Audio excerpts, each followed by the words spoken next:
My girlfriend texted from her luxury girls trip. We're extending the vacation, send more money. I didn't reply. Then I packed her bags, left them with her mother. A week later, the girls trip was over. I'm 29 male. As a structural engineer, I live by a simple code. Foundations are everything. You calculate every stress, account for every variable, and ensure stability before you even think about building up. For 3 years, I thought the foundation of my relationship with my girlfriend, Poppy 27, was solid rock. I see now it was just well-compacted sand waiting for a storm. I have a good career. I'm not rich, but I'm financially secure. Poppy is a stylist's assistant, working hard to build an online brand as an influencer. I've always been proud to support her dream. I've bought camera gear, editing software, and helped fund the designer pieces she used to build her portfolio. I considered it an investment in her happiness, which I thought was an investment in ours. For her 27th birthday, she wanted the ultimate dream girls trip with her friends Pippa and Imogen. The resort she picked was a high-end, all-inclusive paradise. The cost for the 3 of them for 5 nights was just over £4,000. It was a significant amount, but I paid it without hesitation. I transferred the money directly to her account to book the trip. Seeing her ecstatic face as I dropped them at the airport, that feeling of providing joy was worth every penny. The first few days were a highlight reel on my phone. Photos of Poppy, Pippa, and Imogen, cocktails in hand, living their best life. The captions were full of dream come true and best boyfriend. I'd send back a heart emoji, playing my role as the supportive off-screen benefactor. On the 5th day, the morning they were scheduled to fly home, a text landed that changed everything. Poppy: "Hey darling, having the most amazing time. We're not ready for it to end. Pippa found a deal to upgrade our room and extend for another week. It's perfect. We're going to do it. Can you send over another £1,500? It'll cover everything. Love you." I read it, and a profound icy stillness spread through my chest. It wasn't about the £1,500, it was the complete and total absence of a question. It was a demand packaged as a cheerful update, the sheer, unblinking entitlement of it all. I didn't reply. My fingers hovered over the keyboard, but a cold, logical part of my brain took over. Instead of texting, I opened my laptop. I had a nagging feeling, a loose thread I needed to pull. A few weeks ago, Poppy mentioned a mutual acquaintance, a girl named Gemma, was also going to be at the same resort complex with her family. I found Gemma's public Instagram profile. I scrolled through her stories, and there it was, a video posted 10 hours earlier, a wide shot of a crowded resort beach club. In the middle of the dancing crowd was Poppy. Her arms were wrapped around the neck of a guy named Niall. A friend she'd told me was gay and just part of her professional circle. His hands were low on her waist, and they were moving together in a way that left zero room for interpretation. In the background, Imogen was making out with some other guy. This wasn't a girls' trip. It was a couple's retreat I had unknowingly funded. There was no explosion, no rage, just a quiet, clean snap. The foundation had failed. My job now was to manage the demolition. The first thing I did was not pack her bags. It was to open a new browser tab and type "Tenant Rights Without Lease UK." I knew after 3 years of her living with me, receiving mail here, and for all intents and purposes calling it her home, I couldn't just throw her out. That would be an illegal eviction, and it would give her power. My mind went into engineering mode. I needed a process. I needed documentation. I found a template for a formal notice to quit. I filled it out carefully, citing the end of our personal relationship as the cause. I printed 3 copies. Then I walked into our bedroom. For a moment, the sheer normalcy of it all hit me. Her perfume in the air, her half-read book on the nightstand, a wave of something hot and painful. Grief, maybe, or fury, washed over me. I wanted to sweep everything onto the floor. Instead, I took a deep, shuddering breath and walked to the spare room. I pulled out her 3 large suitcases. I began to pack, not with anger, but with a chilling, robotic focus. It was a task to be completed. I folded her clothes, wrapped her shoes, and systematically cleared the bathroom of her endless collection of bottles and jars. I felt like an archaeologist cataloging the remnants of a lost civilization. I paused at her bedside table. The velvet box was there. Inside, the custom silver locket I'd designed for our 2nd anniversary, an engraving of the stars on the night we met. A one-of-a-kind symbol of what I thought was a one-of-a-kind love. It felt like a parody now. I picked it up, its weight feeling obscene in my hand. I took out my phone, placed the locket on the dark wood of my desk, and took several high-resolution photos and a short video of it from every angle. Then I closed the box and placed it carefully inside one of the suitcases. It was her property. But the story of its creation? That was mine. I packed everything she owned into those bags and boxes and stacked them neatly in the spare room, closing the door. The apartment was still full of her decorative touches, the throw pillows, the art prints she'd chosen. It felt like a ghost of our life together. I sat on the couch, the printed notice to quit on the coffee table beside me, and I waited. The storm was coming, and I was going to greet it with a legal document and a dead heart. Update 1. The silence was deafening for 2 days. Then, the inevitable call from the airport. "Hey, we just landed," she said, her voice bright and full of vacation bliss. "So exhausted. Can't wait to see you. I'll grab a taxi." "Your tea works, Poppy," I said, my voice flat, devoid of any warmth. "But when you get here, we need to talk." The slight pause on her end told me she caught the tone. "Okay, is everything all right? You've been quiet." "We'll talk when you get here," I repeated, and hung up. An hour later, her tea turned in the lock. She walked in, dropping her carry-on with a sigh of relief that died in her throat when she saw my face. I was sitting on the couch, the living room dimly lit. The apartment was eerily tidy. "Arthur? What's going on? You're scaring me." I didn't say a word. I just picked up my phone, opened the screenshot Gemma had sent me, and placed it on the coffee table in front of her. Her face went through a rapid-fire series of emotions: confusion, dawning recognition, and then a flash of pure, unadulterated panic. It was there for only a second before the walls went up. The classic gaslighter's defense. "Oh my God, that," she scoffed, trying for a laugh. "That's Niall. I told you about him. We were all just dancing and having fun. You're seriously bent out of shape over a stupid picture." It stopped being a girl's trip the moment his hands were on your waist, Poppy. You're being insecure. You're letting your jealousy ruin my welcome home because I dared to have a good time on the trip you sent me on. I let her tirade wash over me. I didn't raise my voice. When she was done, I pushed the printed document across the table toward her. "What's this?" she asked, her voice dripping with suspicion. "It's a 30-day notice to quit," I said calmly. "Our relationship is over. I've packed your belongings. They are in the spare room. You have 30 days, as required by law, to find a new place to live and remove all of your property." The sight of the formal document, the cold, legal language, hit her in a way my anger never could have. This wasn't a fight she could win with tears or accusations. This was a process. You're evicting me?" she whispered, the words sounding absurd to her. "I'm terminating your residency," I corrected her. "You have 30 days. Her face hardened. The victim narrative dissolved, replaced by cold fury. "Fine, I'll get my things now." She stood up, heading for the spare room. "No," I said, standing up to block her way. "You can take what you need for the next few days. The rest of your property, including the more valuable items, your laptop, your designer bags, the locket, will be available to you on the day you move out and return your key. Consider it insurance that you will vacate peacefully and on time."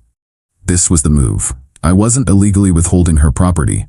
I was securing it pending the termination of her residency. It was a legally gray but defensible strategy. It was leverage. "You can't do that," she shrieked. "That's my stuff. My whole career is on that laptop. You're a thief." "I'm a man who wants his flat back without any drama," I said, my voice still level, though it cost me everything. Inside, I was a wreck. My hands were shaking slightly. A dull ache had settled behind my ribs. "You have 30 days, Poppy. I suggest you start looking for a flat." She stared at me, her eyes full of a hatred so pure it was stunning. Then she turned, grabbed her carry-on, and stormed out, slamming the door behind her. I stood there in the vibrating silence of the flat, the mask of calm finally cracking. I leaned against the wall and slid to the floor, the sheer, crushing weight of the last 3 years finally hitting me. This was going to be the longest month of my life. Update 2. Update. The past 2 weeks have been a masterclass in psychological warfare. Poppy is cycling through every tactic in the manipulator's handbook, and I'm documenting everything like it's a project report. Phase 1, the sympathy play. For the first few days, I got a series of tearful texts and voicemails. How could I do this to her? She made a silly mistake. She was drunk. She loved me. She was sorry. She begged me to just talk about this like adults. I never replied. Phase 2, the legal threats. When tears didn't work, the tone shifted. She texted that she'd spoken to a solicitor. I doubt it. and that I was illegally holding her property hostage. She demanded immediate access to all her things. I replied with a single, formal email, restating the terms. All property would be released upon her vacating the premises on or before the date specified in the notice. I attached a photo of the notice she had left on the table. Phase 3. Harassment via proxy. Her friends Pippa and Imogen started in, texts calling me a controlling, abusive monster, vague posts on their Instagram stories about toxic men who punish strong women. Poppy posted a teary-eyed selfie with a caption about surviving betrayal and learning to stand on my own 2 feet. It was all a performance for an audience I didn't care about. The real escalation happened last Tuesday. I got a call from my mom. Her voice was tight with a confused worry that immediately set my teeth on edge. "Arthur, darling, I just had the most disturbing call from Poppy's mother, Fiona." My blood went cold. "What did she say, Mum?" "Oh, it was a whole performance," my mum said, her voice laced with skepticism. "Thank God for her good sense. She said you had some sort of breakdown, that you threw Poppy out with nothing but the clothes on her back. She claimed Poppy had loaned you a significant amount of money and you were refusing to pay her back. She kept asking if you were okay and hinted that you'd been unstable since your father passed. She was trying to paint you as unhinged and me as a negligent mother. This was a new low. Poppy couldn't break me, so she armed her mother with a pack of vicious lies and aimed her at mine. She weaponized my father's death. The strategic, detached part of my brain clicked into a higher gear. The goal was no longer just to get her out. The goal was to ensure the truth came out so clearly and decisively that she could never twist the narrative again. Yesterday, Poppy showed up with her mother. Fiona stood behind her, looking righteous and protective. Poppy demanded her laptop, claiming a major work project was due. It was a lie, a power play. "Poppy, the terms are clear," I said through the door, refusing to open it more than a crack. "Arthur, this is absurd," Fiona said, stepping forward.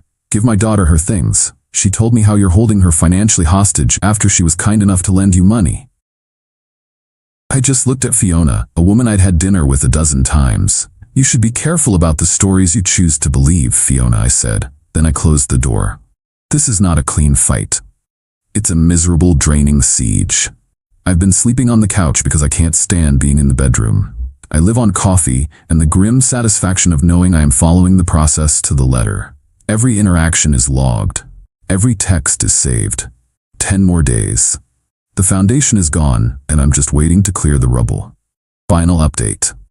The 30th day arrived like a parole hearing. The month was hell, a Cold War fought in a 900-square-foot flat I barely recognized anymore.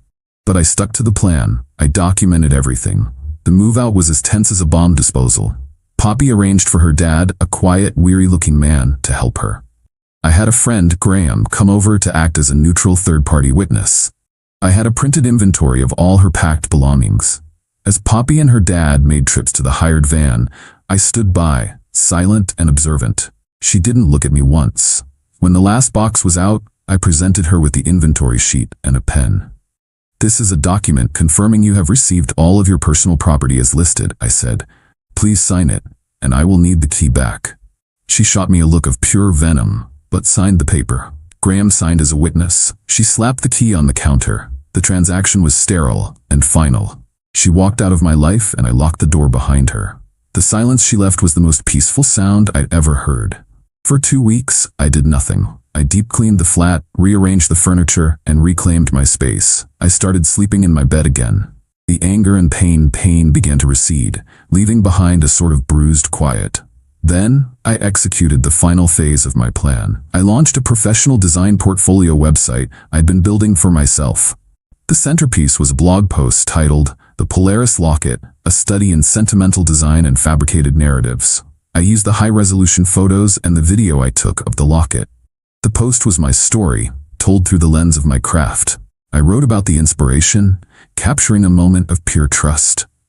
I detailed the design process, the choice of materials, the collaboration with the artisan. I posted my original sketches and 3D renderings. It was a beautiful, compelling story about creating a symbol of unwavering loyalty. Then, the conclusion. An object like this is imbued with the story it's meant to tell. This locket was designed to be a North Star, Polaris, a fixed point of truth. It was a tangible promise of a shared, honest future. It has since come to my attention that the narrative it was intended to represent was a work of fiction. The trust it symbolized was leveraged to fund a deception. Therefore, the piece in its original context is meaningless. Art, however, can be reclaimed. Its story can be rewritten. I am happy to confirm that the Polaris locket was safely returned to its recipient as part of a formal separation of property.